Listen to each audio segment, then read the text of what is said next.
welcome again for our first Sangha of 2016.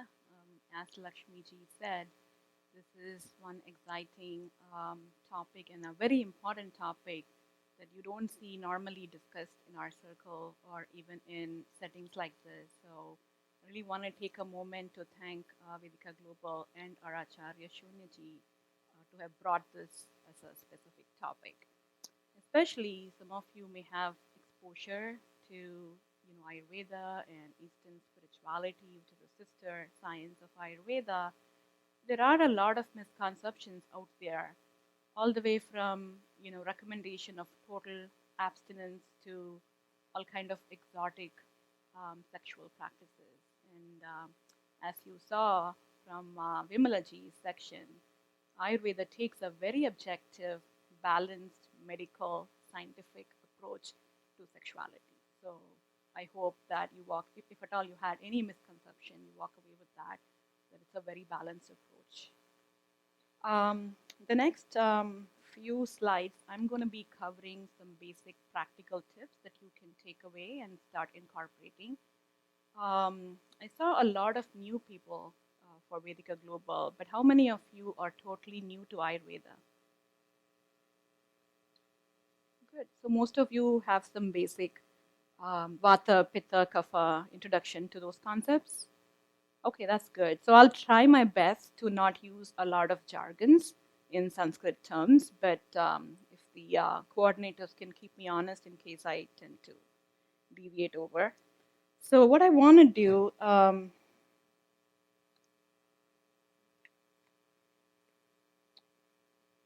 before we get into actual practical tips, I wanted to quickly talk about why is it important to protect Shukra.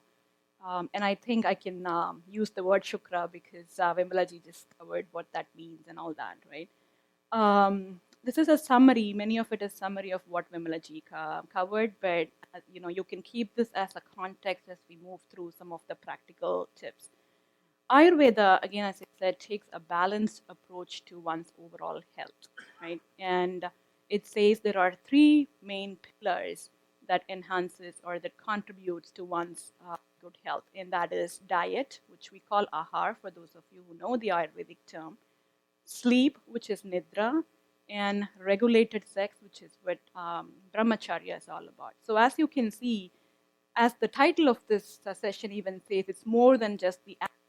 It's actually impacting your overall health, and that is why it's very important to pay attention to this matter.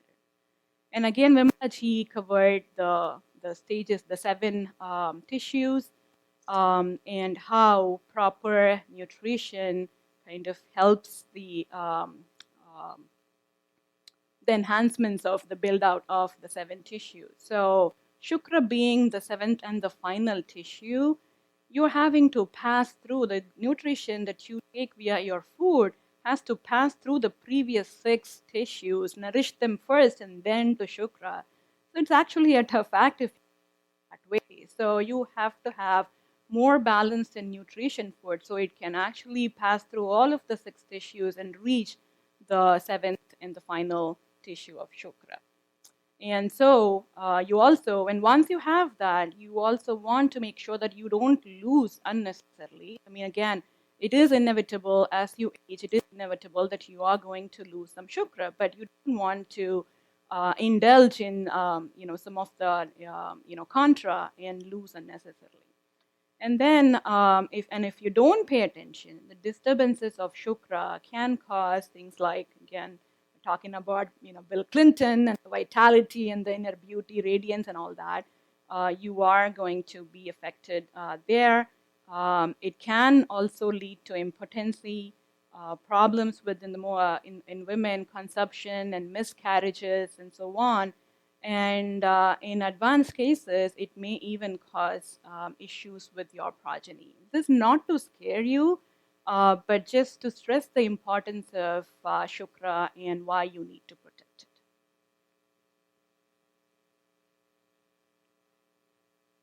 Again, quickly before we get into actual tips, let's look at causes and symptoms. Vimalaji covered the recommendation Ayurveda has in terms of seasons, time of the day, age, and so on. So you definitely want to follow that, and not following that on a consistent basis is a definite cause of disturbing this tissue, right? And talking about this, especially the age aspect, last week when I was driving to work, there was this radio. I typically switch on the radio and catch up on their talk shows. And in there, they were talking about, I only listened to it about a couple of minutes, but they were talking about, I'm not sure if it is in California or not, but they are making it mandatory for condoms to be available for middle schoolers. And people were going to call and discuss that. I was like, I wish I didn't have to go to, stop and go to work and listen to this topic, but I didn't have that luxury. I mean, I don't want to discuss this outside of the scope of this session, whether that's right or wrong, but in my mind, I was contemplating that middle schoolers, that's even preteen. So why is there need of even condom? What are they getting exposed to these days? So I think as a society is something that I want you all to contemplate and do whatever we can. I mean, if you have preteen kids, teen kids, or know somebody in that circle, you may want to talk. You may want to contemplate and do something about it. Again, as Vimalaji said, before 18, it's a definite no-no. And any indulgence is only going to cause long-term health issues. Forget about issues with just Shukra. Right? Again, nutritious food, we talked about it, why it is very important to have excellent nutrition in your food. Mind aspects, Ayurveda, if you're a regular, either in Vedika Global or have been in touch with Ayurveda, Ayurveda always talks about food and mind and lifestyle issues, either enhancing your health or causing issues with health if you don't pay attention to all three aspects of it. And there is a lot of interconnection.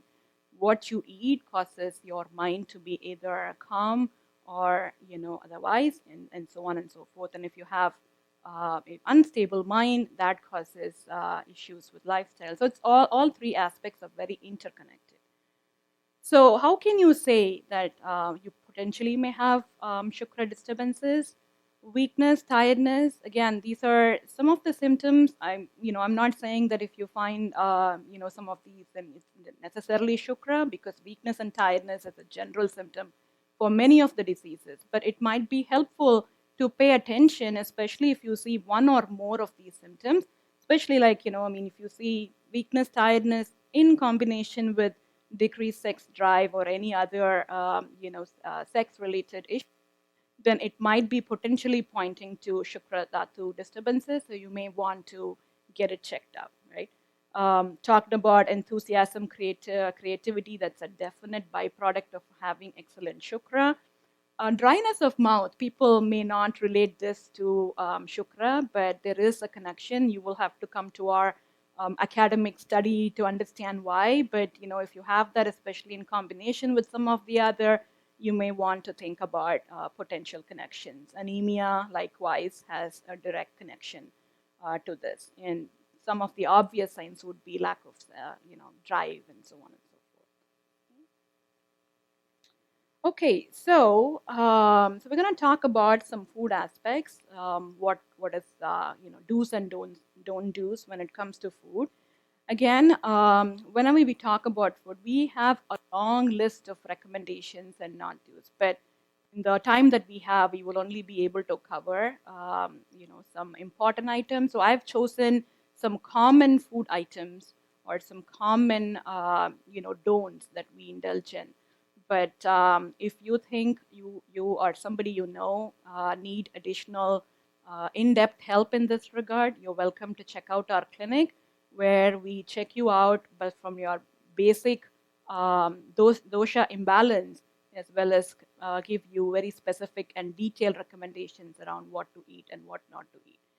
The basic concept that you want to keep in mind is the choices of food is generally nurturing, heavy, watery, sweet tasting, cooling, and fatty. Those are all the characteristics of the food that you want to look for that will tell you whether it is going to enhance your Shukra Dhatu or not.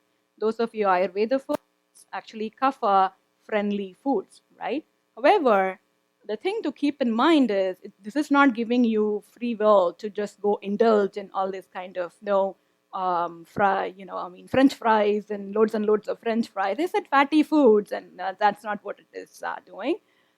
You always want to balance. That is key word when you look at Ayurveda. And also, you want to keep in mind your own dosha imbalances, if any. For example, if you're already have kapha imbalance, then you definitely want to come to our clinic. And if you're trying to enhance your shukra, it might be in conflict, right? So you probably need to. And one thing I can think of when it's kapha imbalance is like weight gain, right? So people are trying weight loss, which is you want to avoid these kind of heavy and nourishing foods generally, and then you are trying to protect and enhance your shukra. That doesn't go all very well. So you may want to focus on getting your kapha to a balance and reduce your weight. And that's also, I think, common suggestion that people give is before you try for a kid, get your weight in order and so on and so forth. So there is some common knowledge out there as well. Okay, so beneficial, all dairy products are very beneficial for shukra, and that means milk and so on. And in our, I'm not sure how many of you are familiar with our YouTube channel. So you can go search for Vedika Global channel. We have lots of videos out there, and all our previous sanghas are also posted, so you can catch up. So we have a very good recipe for a special preparation of milk called spice milk. So when I say milk, you don't take milk out of refrigerator and eat cold milk. That's not what is going to help you, right? So check for that recipe out, but very quickly, it's 1:4 ratio, milk 1 and water 4, and you boil it and reduce it to 1, right?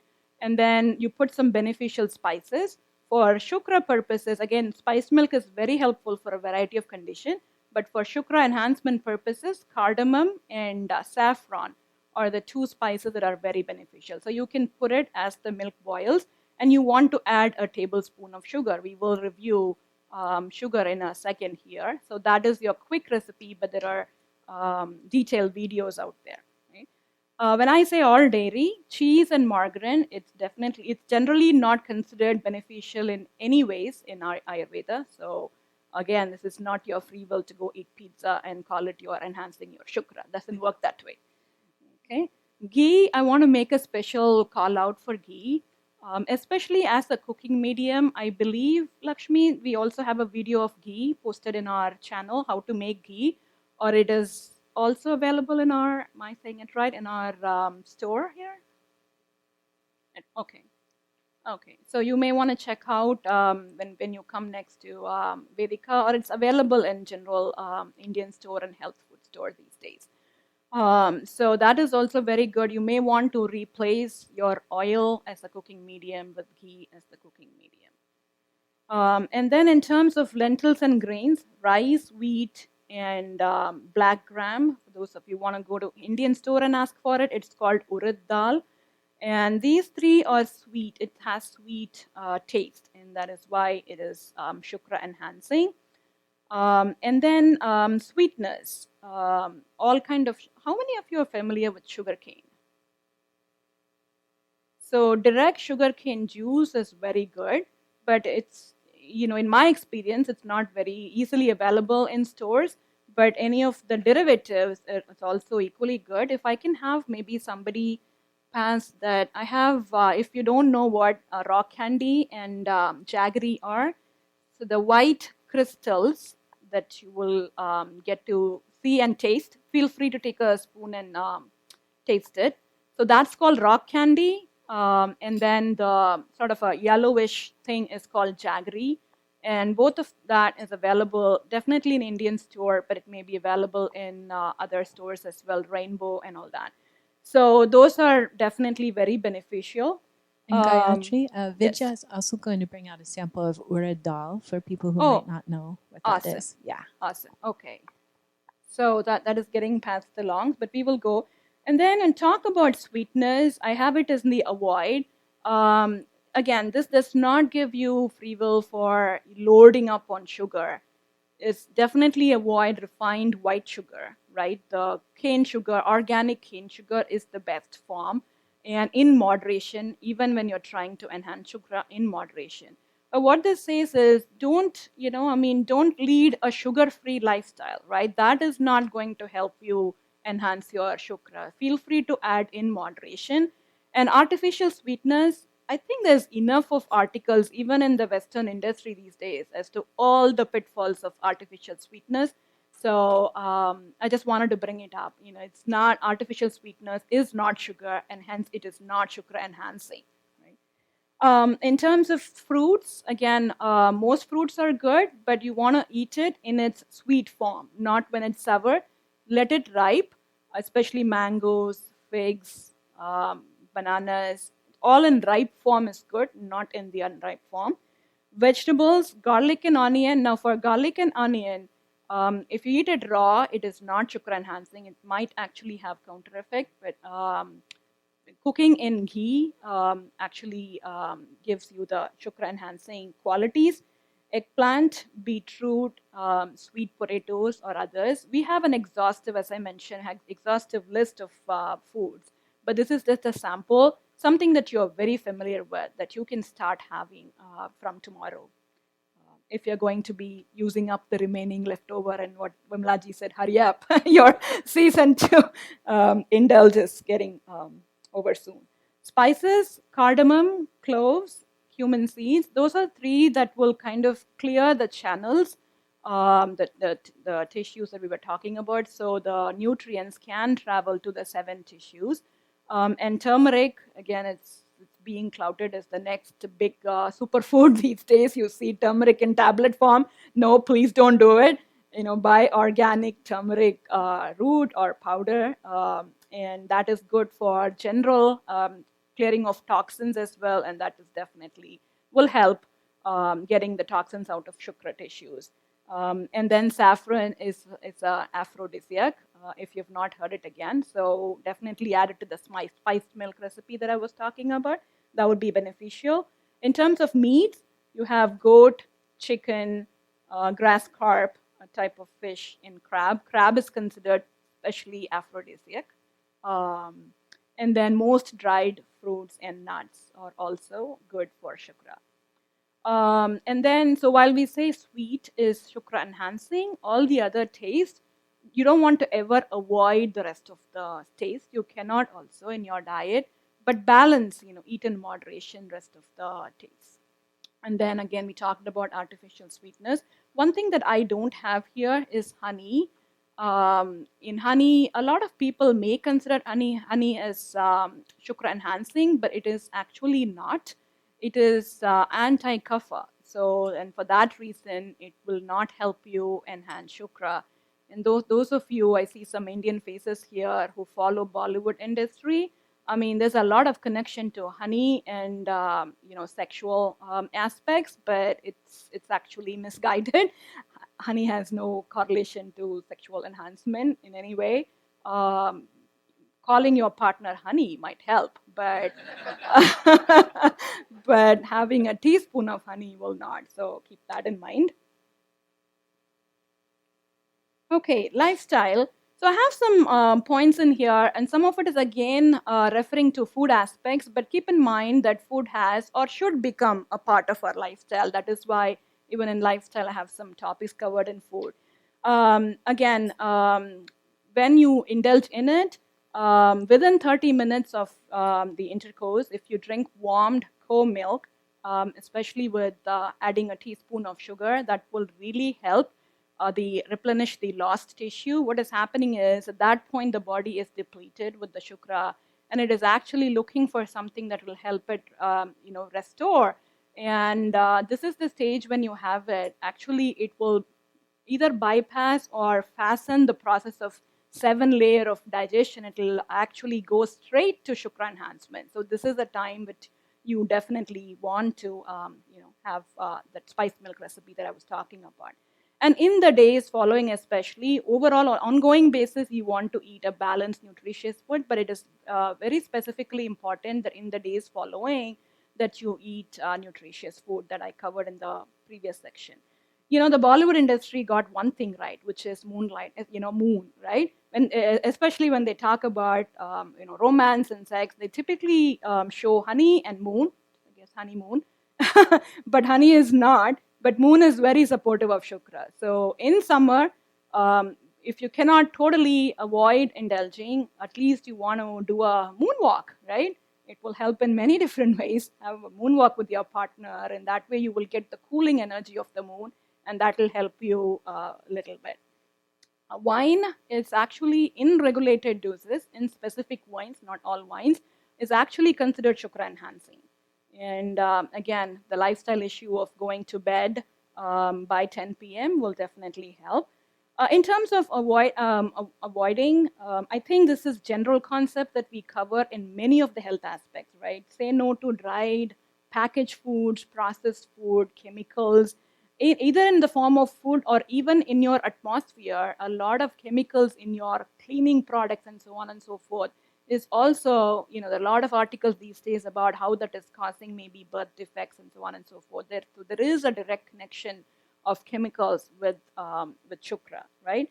Again, the next one, no fat. It is, it's become a lifestyle. I think people have now woken up from no fat. Now they've gone to no carb. Please, have carbs, have fat, have protein, but just balance it all will be my this thing. And then in digital age that we live in, I just want to quickly, I think I'm running out of time, but quickly want to mention, it's become a habit. I've seen a lot of people who work in technology these days is to keep their laptop on their lap. It's called laptop, but no, don't keep it on lap, because the heat and the radiation from the laptop can actually cause, because it is close to your sexual organs, it can actually cause detriment to Shukra Dhatu.